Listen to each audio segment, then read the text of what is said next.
వాక్యంలోకి వెళ్దాం ప్రియులారా. కీర్తనలు 21వ కీర్తన 5వ చరణాన్ని మనం చూద్దాము. నీ రక్షణ వలన అతనికి గొప్ప మహిమ కలిగను, గౌరవ ప్రభావములను నీవు అతనికి ధరింపజేసి ఉన్నావు. నిత్యము ఆశీర్వాద కారకుడుగా నుండునట్లు నీవతన్ని నియమించి ఉన్నావు. నీ సన్నిధి సంతోషంతో అతని నుల్లాసింపజేసి ఉన్నావు. మరి ఈ వాక్య భాగాన్ని మనం చూసినప్పుడు మరి జయమునకు కృతజ్ఞతలు, దేవుని మీద ఉన్న విశ్వాసము గురించి ఈ 21వ కీర్తనలో మనకు రాయబడి ఉంటూ ఉన్నది. నీ రక్షణ వలన అతనికి గొప్ప మహిమ కలిగాను.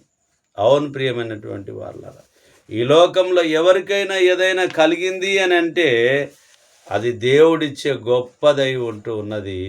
దేవుని కాపుదల, భద్రత, ఆయన ప్రేమ, ఆయన వాత్సల్యం. ఇంతకుముందు మనం చూసాము, ఆయన ఎవరిని హెచ్చింపగోరెనో వారిని హెచ్చింప చేస్తాడు.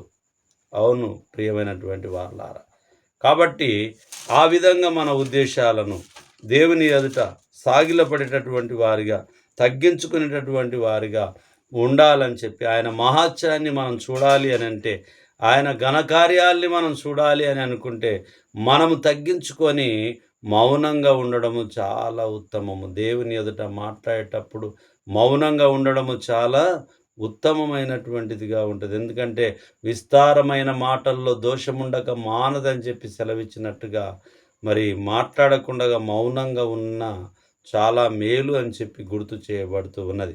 45వ కీర్తన మొదటి 4 వచనాలను మనం చూద్దాం. 45. ఒక దివ్యమైన సంగతితో నా హృదయం బహుగా ఉప్పొంగుచున్నది. నేను రాజును గురించి రచించిన దానిని పలికెదను. నా నాలుక త్వరగా రాయువాని కలం వలెనున్నది. నరుల కంటే నీవు అతి సుందరుడవై ఉన్నావు. నీ పెదవుల మీద దయారసము పోయబడి ఉన్నది. కావున దేవుడు నిత్యము నిన్ను ఆశీర్వదించును. శూరుడా, నీ కత్తి మొలను కట్టుకొనుము, నీ తేజస్సును, నీ ప్రభావమును ధరించుకొనుము. సత్యమును, వినయముతో కూడిన నీతిని స్థాపించుటకు నీ ప్రభావమును ధరించుకొని వాహనమెక్కి బయలుదేరుము. నీ దక్షిణ హస్తము భీకరమైన వాటిని జరిగించుటకు నీకు నేర్పును. అవును ప్రియమైనటువంటి వారులారా, మరి 3వ వచనం చూస్తే, శూరుడా, నీ కత్తి మొలను కట్టుకొనుము, నీ తేజస్సు, నీ ప్రభావమును ధరించుకొనుము. సత్యమును వినయముతో కూడిన నీతిని స్థాపించుటకు నీ ప్రభావం ధరించుకొని వాహనం ఎక్కి బయలుదేరుము. మనము సత్యమును ధరించుకునే వారిగా, సత్యమును అంగీకరించే వారిగా, సత్య మార్గంలో నడిచే వారిగా మనం ఉండాలి. అలా ఉండడము చాలా శ్రేయస్కరము. దేవుని దగ్గర ఉండడం చాలా శ్రేయస్కరము. దేవునితో ఉండడము చాలా మంచిది. అది మనం గుర్తుపెట్టుకోవాలి. అలాగునే మొదటి దినవృత్తాంతములు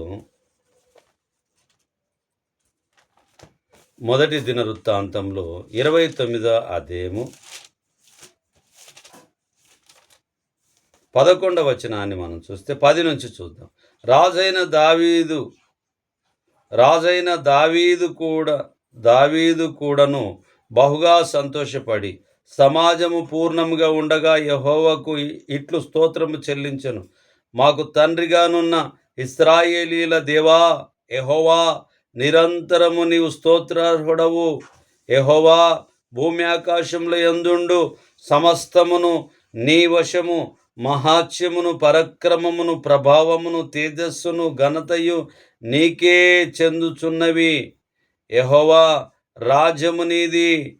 నీవు అందరి మీదను నిన్ను అధిపతిగా హెచ్చించుకొని ఉన్నావు. ఐశ్వర్యమును, గొప్పతనమును నీ వలన కలుగును. నీవు సమస్తమును ఏలువాడవు. బలమును, పరక్రమమును, నీ దానములు హెచ్చించువాడవును. అందరికి బలమిచ్చువాడవును నీవే. మా దేవా, మేము నీకు కృతజ్ఞతాస్తుతులు చెల్లించుచున్నాము. ప్రభావం గల నీ నామమును కొనియాడుచున్నాము. నేనెల్లప్పుడూ యెహోవాను సన్నుతించెదన్, నిత్యము ఆయన కీర్తి నా నోట నుండున్. ఎప్పుడు దేవుణ్ణి మహిమపరచడానికి, దేవుని యొక్క ఆలోచన ప్రకారంగా ముందుకు కొనసాగడానికి మన జీవితాలు వాక్యపు వెలుగులో ఉండాలని చెప్పి దేవుని వాక్యము గుర్తు చేయబడుతూ ఉన్నది. ఈ 11వ వచనం నుంచి మనం చూసినప్పుడు యెహోవా మహిమను గురించి, దేవుని మహిమపరచుట గురించి, మహాత్మ్యమును గురించి, దైవ హక్కుతత్వం గురించి, హెచ్చింపు గురించి, పడిపోవుట గురించి రాయబడి ఉన్నది. అలాగనే 12వ వచనంలో చూసినప్పుడు సంపాద లోక సంబంధమైనదిగా ఉంటున్నది. ఉన్నత అధికారము దేవునిది అని చెప్పి గుర్తు చేయబడుతూ ఉన్నది. సర్వకృపానిధివి, సంపదలగనివి,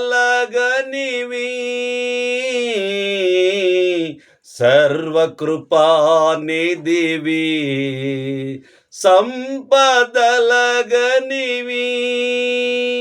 ఆయనే మనకు సంపద గని అయి ఉంటూ ఉన్నాడు. అందుకనే దానియేలు గారు గుర్తు చేశారు, రాజా మీ బహుమతులు వద్దండి, రాజా మీ అధికారాలు వద్దండి. ఎందుకంటే దానియేలు గారు ఎవరి మీద ఆధారపడ్డాడు? దేవుని మీద ఆధారపడ్డాడు. ఇక్కడ మనం చూసినప్పుడు ఐశ్వర్యము గొప్పతనమును నీ వలన కలుగును, నీవు సమస్తమును ఏలువాడవు, బలమును పరక్రమమును నీ దానములు ఆయనిచ్చే దానములై ఉంటూ ఉన్నాయి. కాబట్టి వాటి వైపు దృష్టి ఉంచాడు. మనము కూడా లోకానుసారం వైపున కాకుండా దేవుని చిత్త ప్రకారంగా మన దృష్టి నిలుపుకుందాం. కీర్తనలు 29వ కీర్తన 4వ చరణాన్ని మనం చూద్దాం. కీర్తనలు 29 4వ చరణం.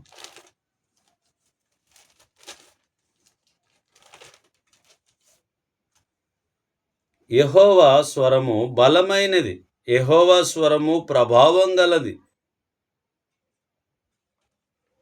29లో దేవుని శక్తికి తగిన రీతిలో మహిమ ఆరోపించుటకు అతడు దేవుని కుమారులకు ఆహ్వానం చేసెను. యెహోవా శబ్దం యొక్క శక్తి గురించి ఈ యొక్క 29వ కీర్తనలో రాయబడి ఉంటూ ఉన్నది. యెహోవా స్వరము బలమైనది, యెహోవా స్వరము ప్రభావం గలది. యెహోవా స్వరము దేవదారు వృక్షములను విరచును. యెహోవా లెబోనోను దేవదారు వృక్షములను ముక్కలుగా విరుచును. మరి 4వ వచనం చూస్తే ఆయన స్వరము గొప్పదిగా ఉంటున్నది. నీ స్వరము వినిపించు ప్రభువా, నీ దాసుడాలకించున్. నీ స్వరము వినిపించు ప్రభువా, నీ దాసుడాలకించున్. మనం ఆలకించడానికి ఆ స్వరం వినే భాగ్యం మనకు కలగాలి. సమూయేలు గారికి దేవుడు అవకాశం కలిగించిండు ఆ స్వరం వినడానికి. మరి నీకు నాకు ఆ స్వరం వినడానికి అవకాశం కలిగిస్తే అంతకన్నా ధన్యకరమైనది మరొకటి మనకు లేదు అని చెప్పి గుర్తు చేయబడుతూ ఉన్నది. అలాగునే 93వ కీర్తన మొదటి చరణాన్ని చూద్దాం ప్రియులారా. 93వ కీర్తన మొదటి చరణాన్ని చూద్దాం. యెహోవా రాజ్యము చేయుచున్నాడు, ప్రభావమును ఆయన వస్త్రముగా ధరించి ఉన్నాడు. యెహోవా బలము ధరించి బలముతో నడుము కట్టుకొని ఉన్నాడు. కదలకుండునట్లు భూలోకం స్థిరపరచబడి ఉన్నది. యెహోవా రాజ్యములో మరి స్థిరపరచబడి ఉంటున్నది అని చెప్పి గుర్తు చేయబడుతూ ఉంటూ ఉన్నది. 104వ కీర్తన మొదటి చరణాన్ని చూద్దాం. నా ప్రాణమా యెహోవాను సన్నతించుము, యెహోవా నా దేవా, నీవు అధిక మహిమ అధిక ఘనత వహించిన వాడవు. నీవు మహాత్మ్యమును ప్రభావమును ధరించి ఉన్నావు. ఆయన ప్రభావము మహాత్మ్యమును మనకు కలిగించి ఉంటున్నాడు. కాబట్టి ఆయనను సన్నుతించడము, ఆయనను కొనియాడడము మన యొక్క బాధ్యత అయి ఉంటూ ఉన్నది. అది ఎప్పుడు మనము మర్చిపోవద్దు. 145వ కీర్తన 12వ చరణాన్ని చూద్దాం ప్రియులారా. 145:12. నీ భక్తులు నీ రాజ్య ప్రభావమును గురించి చెప్పుకొందురు, నీ శౌర్యమును గురించి పలుకుదురు. ఆయనను గురించి చెప్పుకునేటటువంటి బిడ్డలుగా, దేవుని గురించి చెప్పుకునేటటువంటి బిడ్డలుగా మనం ఉండాలని చెప్పి దేవుని వాక్యం మనకు గుర్తు చేయబడుతూ ఉన్నది. యెషయా 2వ అధ్యాయము 10వ వచనాన్ని మనం చూద్దాం ప్రియులారా. యెహోవా భీకర సన్నిధి నుండి, ఆయన ప్రభావ మాత్యము నుండి బండ బీటలోనికి దూరము మంటిలో దాగి ఉండుము. యెహోవా భీకర సన్నిధి నుండి, ఆయన ప్రభావ మాత్యము నుండి, ఆయన ప్రభావ మాత్యాన్ని మనము చూడాలి, ఆశ కలిగి ఉండాలి. మరి 19వ అధ్యాయం, యెషయా 19వ అధ్యాయము 21వ వచనాన్ని చూసినప్పుడు, ఐగుప్తీయులు తెలుసుకొన్నట్లు యెహోవా తన్ను వెల్లడిపరుచుకొనుచు, ఆ దినమున ఐగుప్తీయులు యెహోవాను తెలుసుకొందురు, వారు బలి నైవేద్యములు నర్పించి ఆయనను సేవించెదరు, యెహోవాకు మొక్కుకొనెదరు, తాము చేసుకున్న మొక్కుబడులను చెల్లించెదరు. దేవునికి చేసుకున్న మొక్కుబడులు ఆ రోజు చెల్లిస్తాము అని చెప్పి ఈ లేఖనము మనకు గుర్తు చేయబడుతూ ఉన్నది. అంతేకాకుండా ఎబ్రీలకు రాసిన పత్రికలో మనం చూసినప్పుడు మొదటి అధ్యాయము చూద్దాం ప్రియులారా. ఎబ్రీ పత్రిక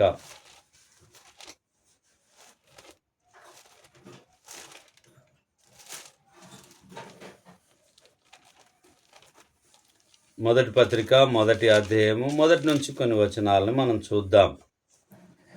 పూర్వకాలమునందు నానా సమయములోను నానా విధములుగాను ప్రవక్తల ద్వారా మన పితరులతో మాట్లాడిన దేవుడు ఈ దినముల అంతమందు కుమారుని ద్వారా మనతో మాట్లాడాను. ఆయన ఆ కుమారుని సమస్తమునకును వారసునిగా నియమించను. ఆయన ద్వారా ప్రపంచములు నిర్మించెను. ఆయన దేవుని మహిమ యొక్క తేజస్సును, ఆయన తత్వం యొక్క మూర్తి మంతమునై ఉండి, తన మహాత్యము గల మాట చేత సమస్తమును నిర్వహించుచు పాపముల విషయంలో శుద్ధీకరణము తానే చేసి, దేవదూతల కంటే ఎంత శ్రేష్టమైన నామము పొందెనో వారికంటే అంత శ్రేష్ఠుడై ఉన్నత లోకమందు మహామహుడుగా దేవుని కుడిపార్శ్వమున కూర్చుండెను. ఆయన మహామహుడుగా కుడిపార్శ్వమున కూర్చున్నటువంటి విషయాన్ని మనం చూస్తూ ఉన్నాం. యేసు ప్రభు వారికి ఇచ్చినటువంటి సర్వాధికారాలను బట్టి మనం గుర్తు చేసుకుంటూ ఉన్నాం. ఈ 8వ అధ్యాయము ఎబ్రీలకు రాసిన పత్రిక 1వ వచనం చూస్తే, మేము వివరించుచున్న సంగతులలోని సారాంశం ఏదనగా, మనకు అట్టి ప్రధాన యాజకుడు ఒకడున్నాడు. ఆయన పరిశుద్ధ ఆలయమునకును, అనగా మనుషుడు కాక ప్రభువే స్థాపించిన నిజమైన గుడారమునకు పరిచారకుడై ఉండి, పరలోకమందు మహామహుని సింహాసనమునకు కుడిపార్శ్వమున ఆసీనుడాయను. ప్రతి ప్రధాన యాజకుడు అర్పణలను బలులను అర్పించుటకు నియమింపబడెను. అందుచేత అర్పించుటకు ఈయనకు ఏమైనా ఉండుట అవశ్యము. ధర్మశాస్త్రం ప్రకారం అర్పణములు అర్పించువారు ఉన్నారు గనుక ఈయన భూమి మీద ఉన్న ఎడల యాజకుడై ఉండడు.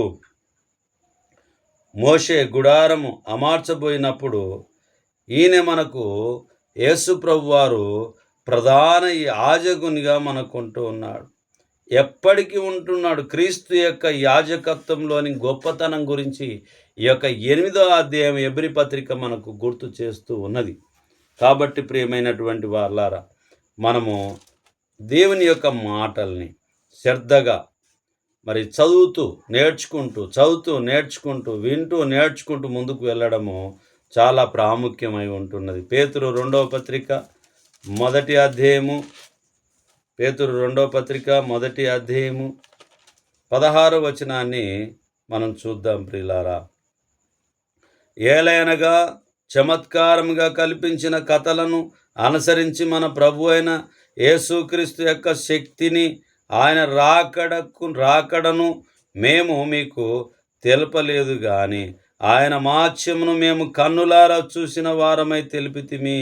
ఈయన నా ప్రియ కుమారుడు, ఈయన యందు నేను ఆనందించుచున్నాను అను శబ్దము మహాదివ్యమహిమ నుండి ఆయన యొద్దకు వచ్చినప్పుడు తండ్రి అయిన దేవుని వలన ఘనతయు మహిమయు ఆయన పొందగా.